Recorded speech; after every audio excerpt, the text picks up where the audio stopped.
edition of the Olympics Recap.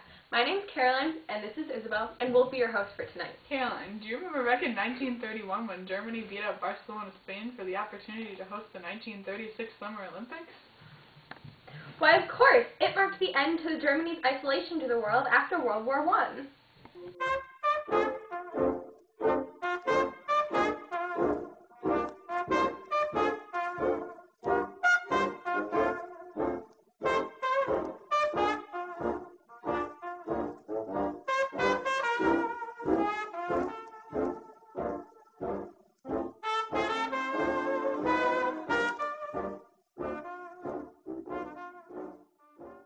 The International Olympic Committee awarded the Games to Berlin, Germany before the Nazis came to power in 1933, but it gave Hitler an amazing opportunity to prove to the world just how efficient the country was under Nazi rule.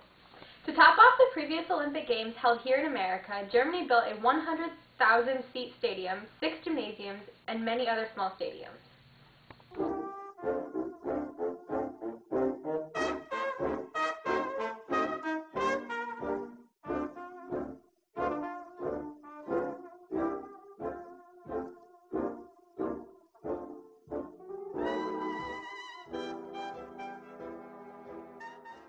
Although they didn't make their spending costs public, the country was estimated to have spent $30 million American dollars. It also took roughly 5 years for the Games stadiums to be completed. Hitler saw these Games as an opportunity to make an example of his idea of a superior race. Blonde hair, blue eyes, and pure German. Hitler even went to the extreme of writing in his Nazi paper that Jews and African Americans would not be allowed to participate in the Games. However, after threats to boycott the Games by countries including the U.S., Hitler retaliated by allowing all to participate. The German team, however, was only permitted to be members of the Aryan race, which is Hitler's idealistic view of the supreme race. Here you can see America making an anti-Nazi gesture by not dipping the American flag when they passed by the Chancellor's booth. The U.S. removed their hats instead, although all the other countries dipped their flags in respect. Many Germans, including Hitler, were very upset. And now it's the memorable moments for America. Here, Jesse Owens wins the gold for the men's 100 meter. Owens, America's best track and field in 1936, won gold in the 100 meter, 200 meter, long jump, and the 4x100 relay. If there's one man who will exemplify the ultimate Olympic hero, it is America's Jesse Owens.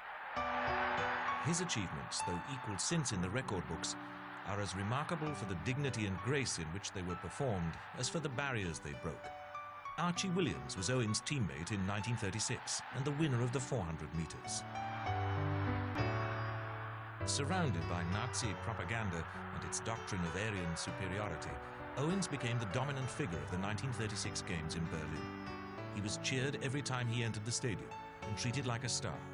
He was, after all, the fastest man in the world, black or white. Owens won the 100 meters with relative ease from his teammate Ralph Metcalfe. The 200 meters saw a bigger margin of victory, breaking the Olympic record by almost half a second.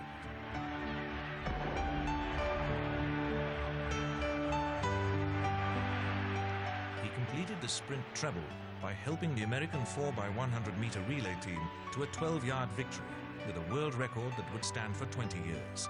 His fourth gold medal proved to be more of a battle. Owens almost failed to qualify for the long jump until his main rival, the German Lutz Long, suggested that he move his mark back and make sure of a safe, legal jump. Once in the final, Owens and Long battled it out in front of a strongly partisan crowd. When Long actually equaled Owens' jump, the German crowd erupted in excitement. Owens responded with an even longer leap, then sealed his victory with a new Olympic record with his final jump. In front of Hitler in the 100,000 crowd, Lutz Long was the first person to congratulate Owens, cementing a friendship that was to last until Long was killed at the Battle of San Pietro in 1943.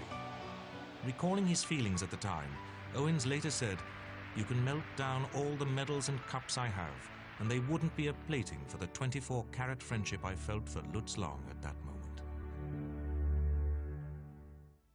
Hitler believed that his team of a superior race would take gold in all events.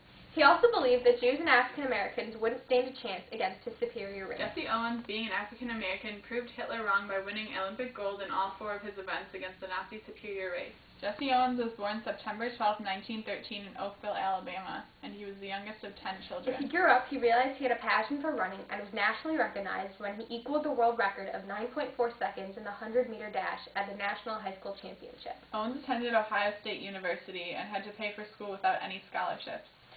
Owens participated in the Olympic tryout finals in New York in 1936 and won all 3 of his events. However, when Owens returned to school after the Olympics, he was unable to participate in the Ohio State track and field team because of his lack of good grades.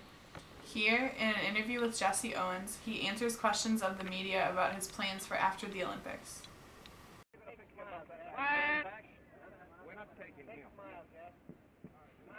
Jesse, what was your biggest thrill in Germany? Well, my biggest thrill was when I won the 100-meter dash, and the American flag went up, and they were playing the Star Spangled Banner, and we stood up there and salute, and it was really a marvelous thing. That was very copacetic. Now, how did you like the German meals? Well, the German meals were fine, but it took a little bit too long to get them. All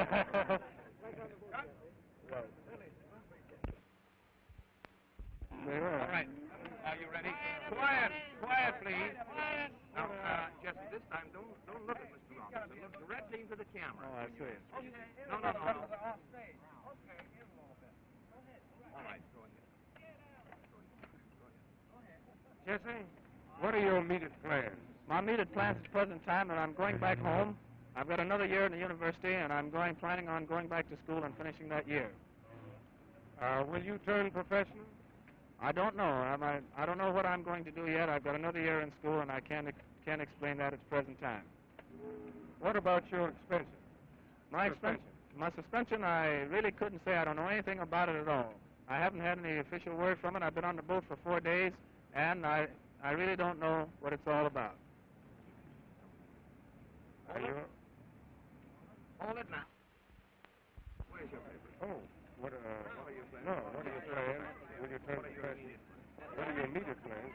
All right, keep the paper down.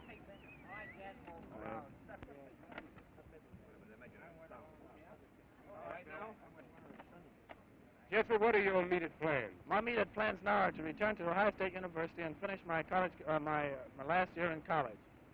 And of course, that's been my ambition for the past 4 years to get a college degree, and I think it's my opportunity now, and that's where I'm going back to finish. During the closing ceremonies, all countries except America dipped their flags when passing by the Chancellor's booth out of respect for Germany. Many Germans, including Hitler, are very upset. Here you can see the Parade of Nations in the closing ceremony. Notice how each country dips their flag in respect as they pass by the Chancellor's booth.